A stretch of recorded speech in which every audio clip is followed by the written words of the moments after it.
Bismillahirrahmanirrahim. Alhamdulillahirabbil alamin.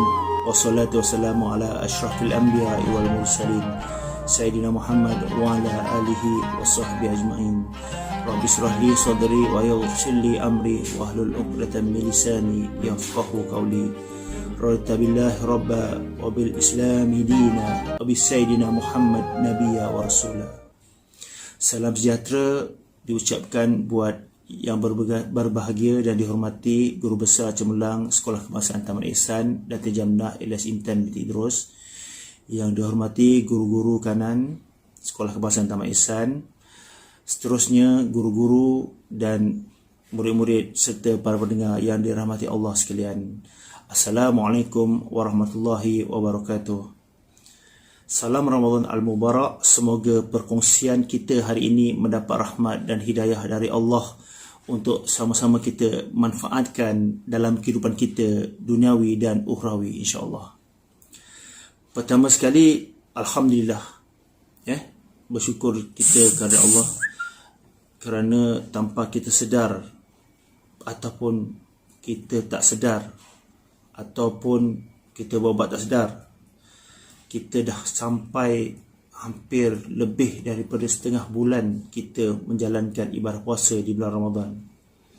Namun persoalannya ialah apa yang kita perolehi sepanjang 15 ataupun mungkin dah masuk hari ke-18 kita berpuasa. Rasa-rasanya puasa kita tu adakah ada impak tak pada diri kita? Ataupun puasa tu kita rasa macam biasa, tak ada apa-apa. Ataupun puasa kita tu kita rasa macam sedikit sebanyak merubah hati kita dan jiwa kita. Jadi masih lagi ada peluang untuk kita terus, kata orang, meningkatkan ibadah puasa kita, insya-Allah. Jadi hari ini saya nak, kata orang, berkongsi sedikit sesuatu berkaitan dengan salah satu ibadah yang dianjurkan, yang digalakkan, yang disyorkan dalam bulan Ramadan, iaitu selain daripada solat sunat, selain daripada bersedekah, salah satu ibadah yang disarankan untuk kita banyak melakukannya adalah membaca Al-Quran.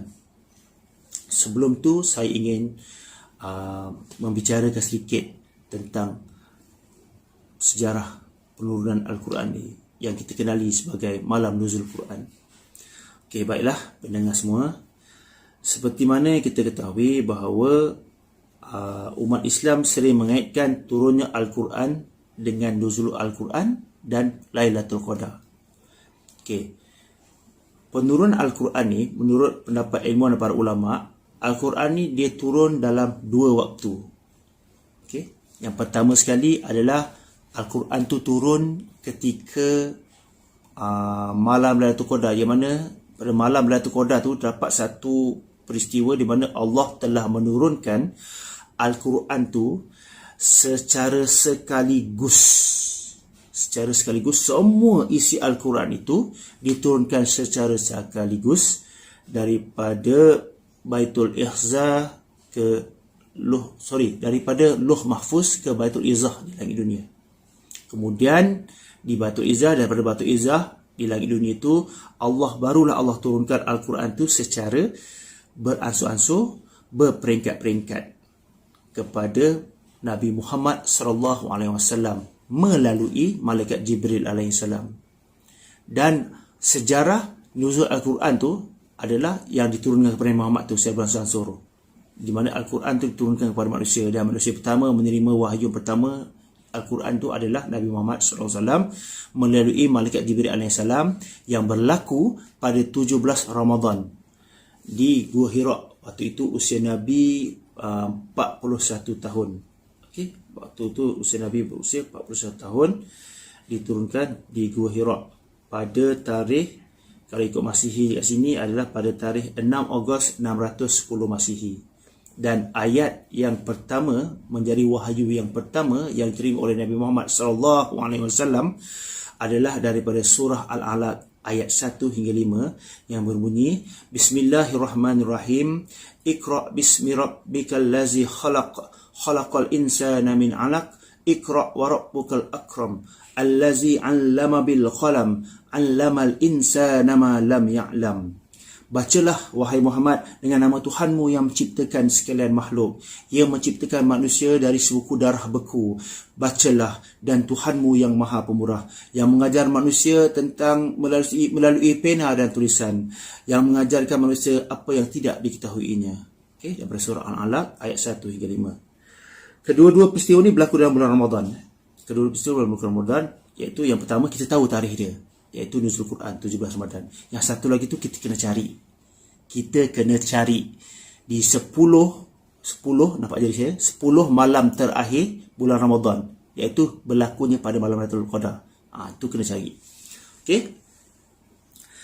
Ibadah puasa dan baca Al-Quran adalah dua ibadah serangkai yang akan memberi syafaat di akhirat nanti. Hal ini sebagaimana dalam sabda Rasulullah SAW, saya bacakan ya. Puasa dan Al-Quran akan memberi syafaat pertolongan pada seorang hamba di hari kiamat. Puasa berkata, "Ya Tuhanku, kerana aku orang tersebut menahan makanan dan syahwat, berilah syafaat bagiku untuknya." Al-Quran juga berkata, "Ya Tuhanku, kerana aku orang tersebut menahan tidak tidur di malam hari, berilah syafaat bagiku untuknya." Hadis riwayat Ahmad dan Tabrani. Pelaksanaan tadarus dan membaca Al-Quran di masjid selama Ramadan ni dah mula sejak zaman Khalifah Umar lagi. Okey, dari riwayat Abi Ishaq Al-Hamdani berikut yang mengatakan bahawa Ali bin Abi Talib keluar di awal Ramadan, maka saat itu cahaya lentera dinyalakan. Lentera ni macam lampu lah. Lampu minyak tanah ke apa, saya tak faham lah kan. Saya tak pasti, tapi lampu lah. Dinyalakan dan kitab Allah dibaca di masjid-masjid. Ali berkata, "Semoga Allah menerangimu wahai Umar dalam kuburmu, sebagaimana engkau telah menerangi masjid-masjid Allah dengan Al-Quran." Riwayat Ibn Shahin. Okay. Kalau kita nak tengok dalam dalil Al-Quran tentang berkaitan Ramadan dengan Al-Quran ni, salah satunya ialah daripada surah Al-Baqarah ayat 185. Ayat ni masyhur lah, yang mana yang ayat dia, "Syahrul Ramadan allazi unzila fihi al-Qur'anu hudan lin-nasi wa bayyinatin minal huda wal furqan. فَمَنْ شَهِدَ مِنْكُمُ الشَّهْرَ فَلْيَصُمْهُ وَمَنْ كَانَ مَرِيضًا أَوْ عَلَى سَفَرٍ فَعِدَّةٌ مِنْ أَيَّامٍ أُخَرَ يُرِيدُ اللَّهُ بِكُمُ الْيُسْرَ وَلَا يُرِيدُ بِكُمُ الْعُسْرَ وَلِتُكْمِلُوا الْعِدَّةَ وَلِتُكَبِّرُوا اللَّهَ عَلَى مَا هَدَاكُمْ وَلَعَلَّكُمْ تَشْكُرُونَ." Okay, surah Al-Baqarah ayat 185. Masa yang diwajibkan kamu berpuasa ialah bulan Ramadan, yang padanya diturunkan Al-Quran menjadi petunjuk bagi sekalian manusia dan menjadi keterangan-keterangan yang menjelaskan petunjuk dan menjelaskan perbezaan antara yang benar dengan yang salah. Oleh itu, siapa di antara kamu yang menyaksikan anak bulan Ramadan atau mengetahuinya, maka hendaklah ia berpuasa bulan itu. Dan siapa yang sakit atau musafir, maka bolehlah ia berbuka, kemudian wajiblah ia ganti puasanya sebanyak hari yang ditinggalkan itu pada hari-hari yang lain. Dengan ketetapan yang demikian itu, Allah mengkehendaki kamu beroleh kemudahan dan ia tidak mengkehendaki kamu menanggung kesukaran. Dan juga supaya kamu cukupkan bilangan puasa sebulan Ramadan, dan supaya kamu membesarkan Allah kerana mendapat petunjuknya, dan supaya kamu bersyukur. Surah Al-Baqarah ayat 185. Dan dalam satu dalil firman Allah lagi, iaitu, "Innal ladzina yatluna kitaballahi wa aqamus salata wa anfaqu mimma razaqnahum sirran wa alaniyatan yarjuna tijaratan lan tabur." Sesungguhnya orang-orang yang selalu membaca kitab Allah dan tetap mendirikan solat serta mendermakan dari apa yang kamu kurniakan, mendermakan dari apa yang kami kurniakan kepada mereka secara bersembunyi atau secara terbuka. Mereka dengan amalan demikian mengharapkan sesuatu yang tidak akan mengalami kerugian. Maksudnya orang-orang yang pertama sekali dikata apa? Orang-orang yang selalu pertama sekali membaca kitab Allah. Membaca kitab Allah ni, pertama sekali membaca kitab Allah, Al-Quran. Ini kitab Allah yang kita pegang sampai sekarang, iaitu membaca kitab Allah, itu Al-Quran. Yang kedua adalah orang yang mendirikan solat dan juga membelanjakan harta jalan Allah. Ini adalah orang-orang yang tak akan rugi di sisi Allah. Di sisi Allah dan pada dirinya tidak akan rugi walaupun satu apa sekalipun. Saya nak katakan satu apa tak tahu. Satu sen ke, satu detik ke, satu apa ke, dia tidak akan merugi orang itu. Allah akan, janji Allah kepada orang yang mengamalkannya, insya-Allah. Hal ini sebagai sabda Nabi Muhammad SAW, orang yang mahir membaca Al-Quran kelak mendapat tempat di syurga bersama para malaikat yang mulia lagi taat. Sementara orang yang kesulitan dan berat jika membaca Al-Quran, maka ia mendapat dua pahala. Dua pahala ni apa? Pertama sekali, pahala dia cuba usahanya dalam membaca Al-Quran, dan satu lagi adalah pahala dia membaca Al-Quran ataupun pahala dia mempelajari Al-Quran. Dapat dua. Dari itu kalau orang yang merangkak baca, jangan risau. Sebab apa? Orang yang baru nak belajar Al-Quran ni, kalau kategori orang yang tengah belajar, kalau dia salah pun insya-Allah diampunkan Allah. Okey, malah dia dapat pahala sebab usaha dia nak belajar. Yang penting belajarlah. Okey. Dan satu hadis lagi, ini saya baca hadis sebelum saya terangkan lebih lanjut. Dari Ibnu Abbas radhiyallahu anha diriwayatkan bahawa ia berkata, Rasulullah SAW adalah orang yang paling dermawan, apalagi pada bulan Ramadan. Ketika ditemui oleh malaikat Jibril pada setiap malam pada bulan Ramadan dan mengajaknya membaca dan mempelajari Al-Quran, ketika ditemui Jibril, Rasulullah adalah lebih dermawan daripada angin yang ditiupkan. Kebaikan dibalas dengan 10 kebaikan. Saya tidak mengatakan alif, lam, mim itu satu huruf, tapi alif satu huruf, lam satu huruf dan mim satu huruf. Hadis riwayat Tirmizi. Maksudnya satu kebaikan. Kamu bayangkan kebaikan, satu kebaikan membaca Al-Quran itu satu huruf itu mendapat 10 kebaikan. Alif, lam, mim dah dapat 30 kebaikan. Bayangkan berapa huruf yang kita baca, asalkan membaca itu dengan hati yang ikhlas dan yang penting kerana Allah Ta'ala. Okey? Dan pendengar yang dirahmati Allah sekalian, ingin saya katakan bahawa di sini, barang siapa yang ingin berbicara dengan Allah, maka bangunlah di sepertiga malam, dirikanlah solat dan berdoalah kepadanya. Barang siapa yang ingin bagaikan Allah berbicara kepadanya, maka bacalah Al-Quran, fahamilah ia dan cintailah ia. Barang siapa yang ingin penenang jiwa, maka Allah itu cukup. Sesiapa yang inginkan hujah, maka Al-Quran itu cukup. Sesiapa yang inginkan kekayaan, maka qanaah itu cukup. Sesiapa yang inginkan peringatan, maka kematian yang pasti itu cukup. Dan ingatlah pada Allah. Sesiapa yang merasakan 4 perkara tadi masih belum cukup, maka azab Allah itu cukup padanya. Na'udzubillah min zalik. Buat para pendengar semua, jadi mulai hari ini, anak-anak murid, rakan-rakan semua, ayolah, marilah kita usahakan apa saja yang berkaitan Al-Quran. Jika yang masih merangkak membaca Al-Quran, pelajarilah walaupun bermula dengan mengenal huruf alif, ba, ta, sampai ya, sampai berbaris, sampai kalimah, sampai boleh baca satu muka surat, seterusnya boleh baca satu juzuk dan hingga khatam. Kalau mampu membaca sehari satu muka surat, maka bacalah satu muka surat. Jika sekadar mampu mengikut bacaan melalui apa yang didengar di radio ke, MP3 ke, media ke, maka buatlah. Jika mampu menghantar anak belajar Al-Quran, maka hantarlah. Jika mampu memahami maksud ayat, walaupun satu ayat bertadabur dengannya, maka lakukanlah. Tapi jangan langsung tak melakukan apa-apa usaha ke atasnya.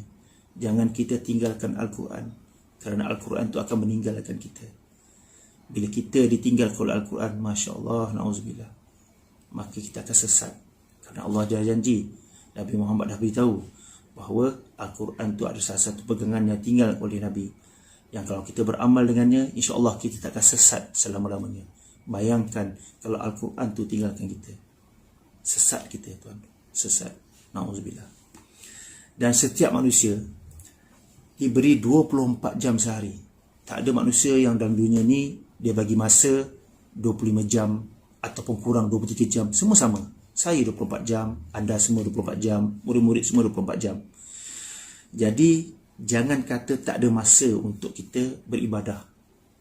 Jangan kata kita sibuk, jangan kata kita tak ada masa nak baca Quran. Sebab kita kena ingat, dunia ni tempat kita singgah untuk kita kumpul segala amalan. Rebutlah bulan puasa ni, bulan Ramadan terutamanya, pahalanya kan berganda. Maka rebutlah peluang tu. Okay? Tempat kita persinggahan. Singgah, ambil bekal banyak-banyak. Sebab alam yang menanti kita ni, Bukannya alam dunia yang fana ni. Yang kekal abadi adalah akhirat nanti, yang akan kekal abadi. Untuk kita bawa bekal ke sana. Ingatan untuk semua, malah diri saya sendiri. Okay? Kalau kita kata tak ada masa nak beriadah, tak ada masa nak baca Quran, tapi kita banyak buang masa berpisaran kat bazar, shopping mall, bazar-bazar Aidilfitri dan sebagainya. Malah kalau kita boleh buang masa melakukan perkara yang sia-sia, malah melakukan benda-benda maksiat seperti ghibah, mengumpat, mengata orang dan sebagainya, itu lebih sia-sia. Okay? Dan Allah pun ada dalam firman tak saya mengatakan bahawa Allah tak pandang pada lapar dan dahaga orang yang berpuasa tapi melakukan perkara-perkara yang maksiat. Maksudnya dia cukup sekadar lapar dan dahaga tapi puasanya tidak mendapat apa. Sah puasanya tapi tidak mendapat apa-apa. Maka masa yang kita masih ada, nafas yang kita masih miliki, sisa-sisa hari yang masih kita lalui, dan hari-hari yang bakal kita lalui, yang tak siapa pun boleh pasti kita akan lalui besok. Marilah kita dekatkan diri dengan Allah. Rebutlah peluang. Rebutlah, ingat sekali untuk diri saya dan semua. Rebutlah peluang ini di 10 malam terakhir. Seperti mana panglima perang merebut kemenangan untuk tentera-tenteranya. Seperti mana atlet-atlet yang merebut pingat emas untuk sukan Olimpik.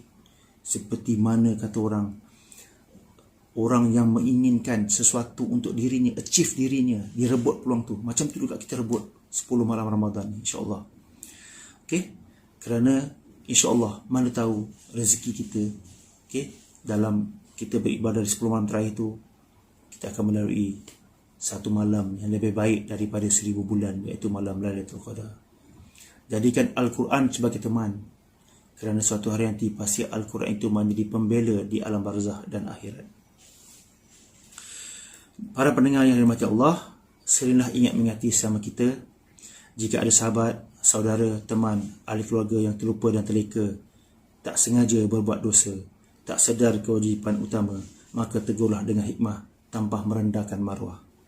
Yang menerima teguran, terimalah dengan hati yang terbuka dan ikhlas. Jadilah pemaaf, bukan pendendam. Mohonlah kemaafan jika bersalah, walaupun berat dan marah. Dan maafkanlah kesalahan orang yang memohon kemaafan, walaupun berat dan marah. 2 kali saya ulang, berat dan marah. Kadang-kadang walaupun dia salah dia, tapi dia nak minta maaf tu rasa macam berat hati dia tu, susah. Segagah-gagah manusia adalah orang yang merendahkan diri dia, yang memohon kemaafan kepada orang. Dan sebaik-baik manusia adalah orang yang melupakan segala sengketa, memaafkan diri seseorang. Itu yang kita nak, insya-Allah. Daripada itu, insya-Allah. Sebab apa? Jadilah pemaaf, saya kata, jadilah orang yang memaafi. Walaupun kesalahan orang itu berat, dan mohonlah kemaafan walaupun ini berat untuk dimaafkan. Kita malu nak maaf sebab kesalahan kita berat, saya tahu. Okay, kita tahu kesalahan kita, dan kita mohon maaf. Kerana siapalah kita di sisi Allah untuk menolak kesilapan orang lain? Kerana adakah kita sempurna di sisi Allah? Kita ni siapa, ya, untuk tidak memaafkan orang? Sekian dulu tazkirah saya pada hari ini. Maaf jika ada kekurangan diri dalam usaha saya menyampaikan ataupun berusaha untuk menyampaikan terbaik buat ingatan semua, malah untuk ingatan diri saya sendiri. Di kesempatan ini juga saya mengambil kesempatan memohon maafan dari diri saya zahir dan batin di atas apa juga kesalahan, dan saya memaafkan atas apa juga kesalahan semua orang ke atas diri saya. Kata ingin saya menyampaikan satu maksud hadis: peganglah Al-Quran, ulanglah Al-Quran, bacalah banyak kali Al-Quran, kerana demi Allah sesungguhnya, kerana ia lebih cepat hilangnya dari unta yang terlepas dari kekangannya. Peliharalah Al-Quran dan janganlah biarkan ia hilang dari diri kita. Semoga Al-Quran memberi syafaat, bukan pendakwa terhadap kita di alam akhirat nanti. Semoga Al-Quran sebagai pedoman di dunia, di alam kubur sebagai peneman, dan di pada mahsyar sebagai pemberi syafaat, insya-Allah. Sekian perkongsian daripada saya untuk kita sama-sama kongsikan. Akhir kalam dari saya. Wabillahi taufiq wal hidayah. Wassalamualaikum warahmatullahi wabarakatuh.